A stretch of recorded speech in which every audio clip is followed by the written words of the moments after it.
Kuping tuh harus tebal kalau demokrasi itu. Kalau kuping tipis jangan hidup di Indonesia. Suruh ke Korea Utara sana. Ya.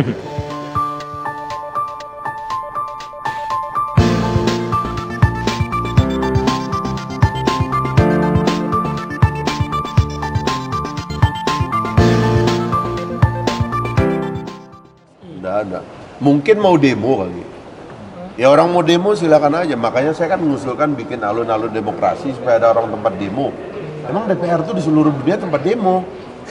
Iya, emang apa DPR tuh emang tempat demo, namanya juga rumah rakyat, wakil rakyat. Soal penangkapan sekian gimana? Nah itu tadi saya sudah jelaskan soal penangkapan. Jadi terminologi penangkapan itu dalam negara hukum yang demokratis itu sudah nggak ada. Karena ada hukum acara, ya kan?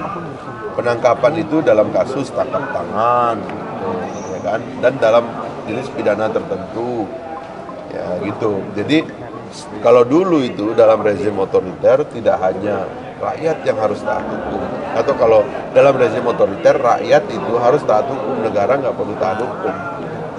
Kalau di dalam demokrasi, negara harus lebih dahulu menunjukkan ketaatannya kepada hukum. Karena aparatur negara disumpah untuk taat hukum, sementara rakyat tidak pernah disumpah untuk taat hukum. Karena itu polisi misalnya, dia harus pastikan bahwa dia taat hukum terlebih dahulu sebelum dia menuntut rakyat yang nggak pernah disumpah untuk taat hukum itu taat hukum. Karena itu nggak boleh melakukan tindakan-tindakan penegakan hukum yang tidak punya dasar, ya, nangkap orang misalnya. Jenis-jenis manusia yang boleh ditangkap itu ada jenisnya. Ya kan, orang ketangkep tangan lagi mencuri, ya kan, membunuh, ya kan, itu yang begitu-begitu. Tapi kalau orang misalnya dituduh mengkritik pemerintah, pasal makar dalam kritik pemerintah sudah hilang. Menghina presiden aja sekarang sudah merupakan bukan pidana otomatis, ya kan, dia adalah pidana atau delik aduan. Kalau presidennya nggak ngadu, ya orang nggak bisa dipidana karena dia maki-maki presiden, nggak bisa. Karena presiden dianggap bukan lagi simbol, dia benda hidup. Yang simbol itu benda mati, bendera, burung Garuda, itu yang simbol. Nah, karena itu kalau ada orang diindikasikan melakukan tindak pidana berdasarkan alat bukti, permulaan dan sebagainya, panggil. Panggilan pertama nggak datang, panggil kedua. Panggilan kedua nggak datang, panggil paksa. Panggil paksa nggak datang, baru boleh ditangkap.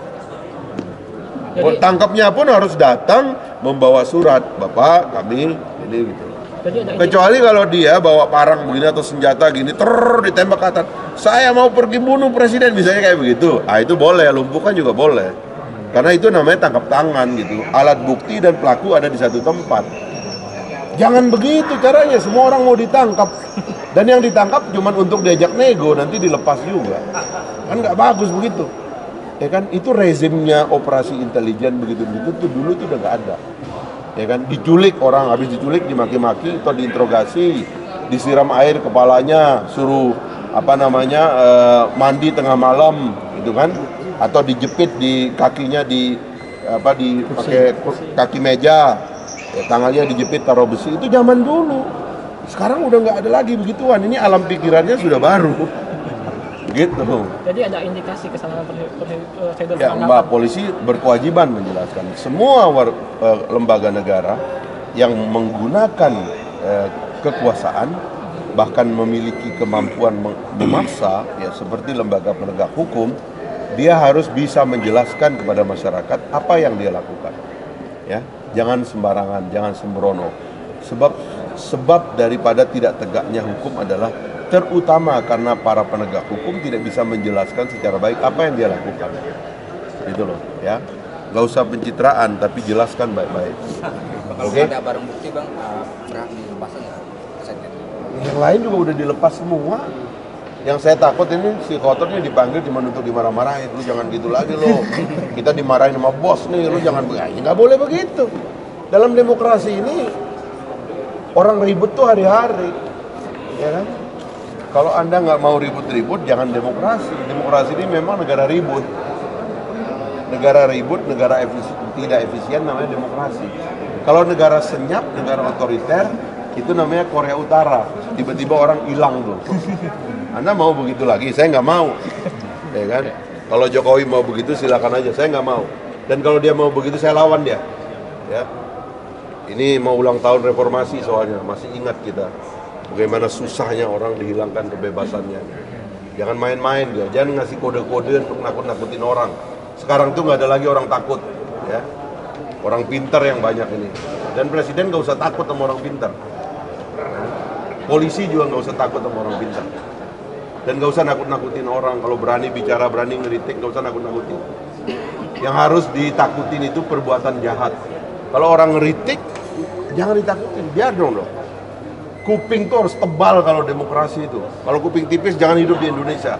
Suruh ke Korea Utara sana.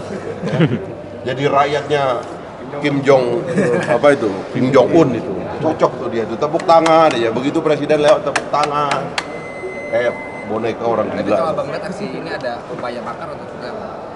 Ini kan tuduhannya kan menangkap makar. Buktinya juga nggak pernah ada, orangnya juga udah dilepas semua. Ya. Kalau polisi mau cari kerjaan gitu ya, tanya saya bisa kasih kerjaan yang baik-baik. Jangan begini.